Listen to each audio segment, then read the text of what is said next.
तो स्वागत है आप सभी को मेरे इस न्यू वीडियो में। इस वीडियो में हम क्लास 7, ठीक है, क्लास जो 7 है आपका, ठीक है, उसमें हम अध्याय 1 को कराने जा रहे हैं। और आपका अध्याय जो है वो पोषण से रिलेटेड है, ठीक है, जिसमें आपका अध्याय है जंतुओं में पोषण। हालांकि ये बिहार बोर्ड में ये नहीं है चैप्टर, लेकिन फिर भी ऐसा ही है, ठीक है। तो आप जो भी चीज़ पॉइंट लिखाया गया है वो खास बिहार में जो भी वेरी इंपॉर्टेंट पॉइंट है उसी को ही लिखवाया जाएगा, तो आपको लिख लेना है, ठीक है। तो ये सारे नोट्स हैं जिसे आपको याद कर लेना है, क्योंकि ये सारे एग्जाम में ज़रूरी है।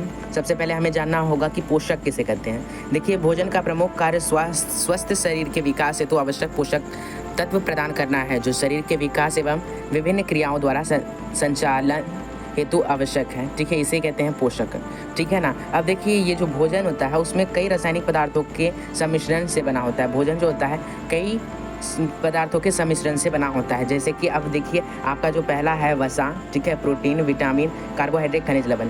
तो देखिए, ये जो सारे जो भी मिनरल्स हैं, ठीक है ना, सारे जो भी तत्व हैं, ठीक है ना, ये सभी भोजन में पाए जाते हैं, ठीक है। ये सभी किस में पाए जाते हैं? भोजन में पाए जाते हैं, ठीक है। अब देखिए, ये तो समझ गए पोषक किसे कहते हैं और क्या कहते हैं, पोषक तत्व को भी समझ लिए।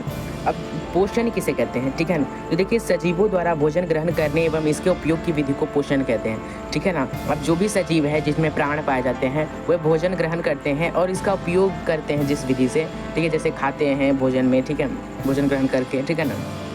तो देखिए, ये पोषण कहलाता है शरीर में, यानी उपयोग करते हैं किसमें, जैसे कुछ खाना खाने के पश्चात मनुष्य श्रम करते हैं, ठीक है ना, तो उसमें भोजन का उपयोग होता है, ठीक है। अब देखिए, पोषण में ही प्रकार है स्वपोषी जिसमें है और एक विषमपोषी है, ठीक है ना। तो देखिए, स्वपोषी जिसमें जीव अपना भोजन स्वयं संश्लेषित करते हैं, ऐसे पौधे को क्या कहते हैं, ऐसे पादपों को स्वपोषी कहते हैं, ठीक है। जैसे हो गए पेड़ पौधे, ठीक है, इसको समझना है हमें, ठीक है ना। अब जैसे कोई भी प्लांट होता है, ठीक है ना, तो देखिए, ये जो उनका पत्ता होता है, ठीक है ना, अब इन्हीं पत्ते में क्या होता है कि भोजन बनता है, ठीक है ना।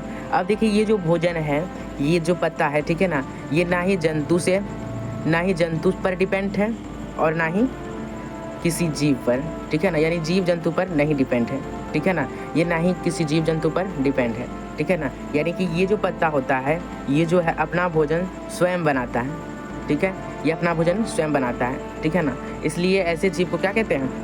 स्वपोषी, ठीक है ना। अब ये भी समझ लेना है कि विषमपोषी दूसरा पार्ट है इसका। विषमपोषी वह होता है जो अपना भोजन स्वयं नहीं बनाता है, अर्थात दूसरों पर निर्भर रहता है, जैसे मानव और कोई भी जानवर, ठीक है। अब इसको भी समझना है, ठीक है। अब आपको ये ख्याल आता होगा कि कोई भी जो मानव होता है, ठीक है ना, वो तो विषमपोषी नहीं होना चाहिए, ठीक है, वो तो विषमपोषी नहीं होना चाहिए, क्योंकि विषमपोषी तो वो होते हैं जो अपना भोजन स्वयं बनाते हैं, ठीक है ना। अब मनुष्य भी तो स्वयं बनाते हैं खाना घर पर, ठीक है ना। तो देखिए, विषमपोषी जो होता है, विषमपोषी, यह उन लोगों को कहा जाता है जो दूसरे जीवों पर निर्भर है। अब ये जो मानव है, या तो ये प्लांट पर निर्भर रहेंगे, ठीक है, या तो ये प्लांट पर निर्भर है, या फिर ये किस पर रहेंगे? जंतु पर निर्भर, ठीक है, कोई भी जंतु पर निर्भर रहेंगे, ठीक है, ये जंतु बना दिया, ठीक है।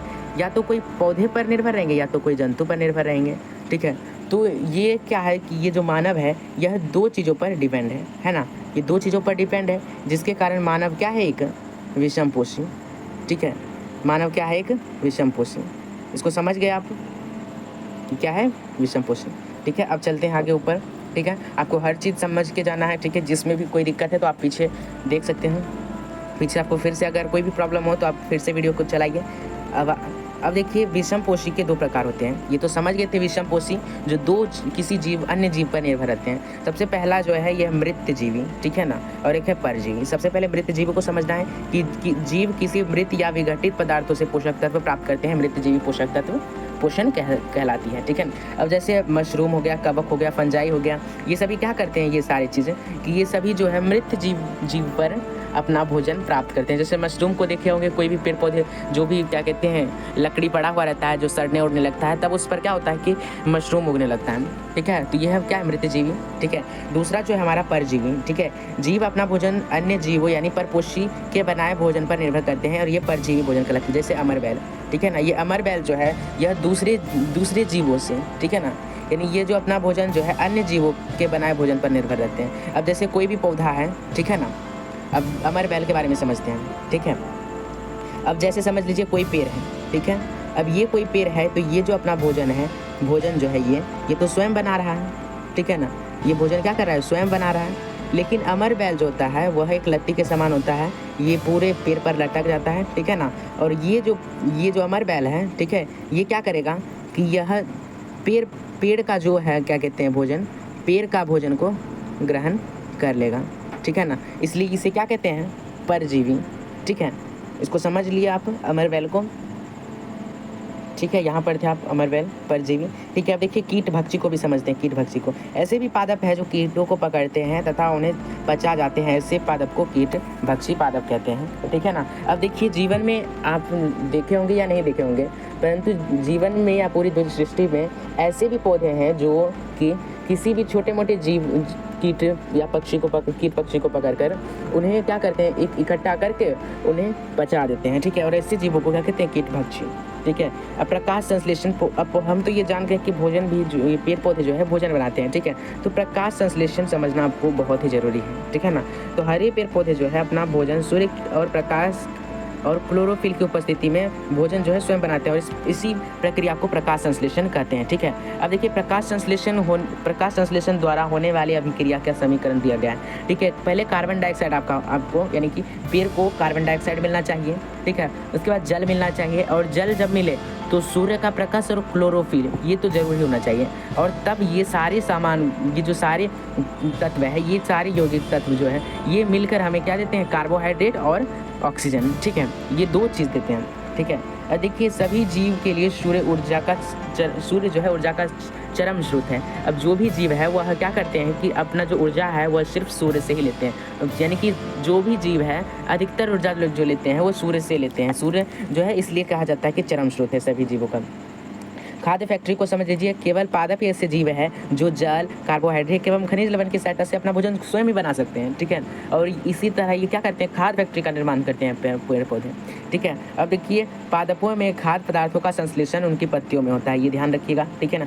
रंध्र को समझना है, ठीक है। पत्तियों में स्तनों पर छोटे छोटे छिद्र पाए जाते हैं जिससे गैसों का आदान प्रदान होता है, और ऐसे छिद्र को रंध्र कहते हैं, ठीक है ना। अब इसको भी समझ लेते हैं, ठीक है। अब जैसे कोई भी पत्तियाँ हैं, ठीक है, कोई पत्ती है, मैं अच्छे से बना देता हूँ, ठीक है। अब देखिए ये कोई पत्ता है, ठीक है, इसे समझ लेते हैं, ठीक है। अब इस पत्ते में क्या होता है कि छोटे छोटे छेद पाए जाते हैं जो हमें दिखते नहीं हैं, ठीक है। और ये जो छोटे छोटे छेद हैं ये जो छोटे छोटे छेद हैं इनको क्या कहते हैं, रंध्र, ठीक है। इन्हें क्या कहते हैं, रंध्र, ठीक है। इसे स्टोमाटा भी कहते हैं, ठीक है, स्टोमाटा, ठीक है। ये भी ध्यान रखिएगा। चलिए अब ऊपर चलते हैं, ठीक है ना। रंध्र को समझ लिए, क्लोरोफिल को समझ लेना है, ठीक है ना। अब ये ध्यान रखिएगा कि रंध्र से ही क्या होता है कि कार्बन डाइऑक्साइड जाता है, ठीक है। सूर्य का प्रकाश इन सभी से निकलता है, इसी से ऑक्सीजन निकलता है। क्लोरोफिल को समझ लेना है, क्लोरोफिल तो ये पत्तियों में हरा वर्णक होता है, क्लोरोफिल कहते हैं इसे, ठीक है ना, जिसे हम क्लोरोफिल कहते हैं। क्लोरोफिल की ही मदद से पत्ती जो होता है हरा रहता है, ठीक है ना। और क्लोरोफिल के बिना पत्ती हरा नहीं रहेगा, जब पत्ती हरा नहीं रहेगा तो प्रकाश संश्लेषण की प्रक्रिया नहीं हो पाएगी, ठीक है। तो क्लोरोफिल भी जरूरी है। खाद्य संश्लेषण, ठीक है, खाद्य मतलब खाना, संश्लेषण मतलब बनाना। हरे पादप प्रकाश संश्लेषण प्रक्रम द्वारा अपना खाद्य स्वयं बनाते हैं, ठीक है ना। और ऐसे इसे क्या कहते हैं, खाद्य संश्लेषण, ठीक है ना। अब देखिए हरे पादप कार्बन डाइऑक्साइड, जल एवं खनिज जैसे सरल रासायनिक पदार्थों का उपयोग संश्लेषण के लिए करते हैं। अब ये चीज़ ध्यान दीजिए कि शैवाल किसे कहते हैं, ठीक है। शैवाल नया टॉपिक, कि आपने गीली दीवारों पर या तालाब अथवा ठहरे हुए जलाशय में हरे अपवंती, ठीक है, अपवंती या फिर कोई जैसा पादप देखे होंगे, ठीक है। ये सामान्यतः कुछ जीवों की वृद्धि के कारण होता है जिसे हम शैवाल कहते हैं, ठीक है। अब उदाहरण के लिए आप समझ लीजिए, आप अपने आसपास ऐसे स्थान को देखे होंगे जहाँ पर अधिकतर पानी लगा हुआ रहता है, ठीक है। और जहाँ ज़्यादा पानी लगा रहता है कुछ समय के पश्चात वहाँ हरा हरा हो जाता है, ठीक है ना। अब ये जो होता है यह सामान्यतः कुछ जीवों की वृद्धि के कारण होता है, ठीक है ना। और इन्हें कहते हैं शैवाल, ठीक है। इसे आप आगे की कक्षा में विस्तार रूप में पढ़ेंगे, ठीक है ना। राइजोबियम को समझ लीजिए, ठीक है, वायुमंडलीय नाइट्रोजन के विलयन पदार्थों में परिवर्तित कर देता है। देखिए राइजोबियम जो होता है ये दलहनी पौधे के जड़ों में पाया जाता है, और ये इसका मुख्य कार्य है कि जो वायुमंडल में नाइट्रोजन होता है वो पौधे के अंदर कैसे डालें, ठीक है। इसे आपको क्लास 8 में ही पढ़ना है, ठीक है। ये चना, मटर, मूंग, सेम, ठीक है, तथा अन्य फलीदार पादपों के जड़ों में रहते हैं, इन्हें नाइट्रोजन आपूर्ति करते हैं, ठीक है ना। ये नाइट्रोजन आपूर्ति करते हैं, ठीक है ना। और यही सारा आपका पॉइंट था, ठीक है। और इस प्रकार आपका सारा पॉइंट को मैंने समाप्त कर दिया है, ठीक है ना। और आपका आपसे रोज़ दिन जो 7 क्लास का कोर्स है एक दिन गैप करके या फिर हो सकता है रेगुलर आपको अपडेट कर दिया जाएगा, रोज़ दिन आपका रहेगा, ठीक है। तो आप रोज़ दिन ऑनलाइन रहिएगा, ठीक है। और हर चीज़ हमारे चैनल को सब्सक्राइब जरूर कर लें, ठीक है ना। जो भी पॉइंट है ये समझ लीजिएगा कि ये निचोड़ है, ठीक है ना। अगर कोई भी चैप्टर पढ़ा दिया जाता है तो उसका 100% आउटपुट निकालने के लिए नोट को देखना जरूरी होता है, ठीक है। तो आपको नोट्स लिखा दिया गया है जिससे आप अच्छी प्रकार से प्रिपरेशन एग्जाम के लिए कर सकते हैं, ठीक है। तो ये रहा आपका 7 क्लास का। मिलेंगे कभी वीडियो में, तब तक के लिए आप अपना पढ़ाई जारी रखिएगा। मिलेंगे कभी वीडियो में, तब तक के लिए बाय बाय।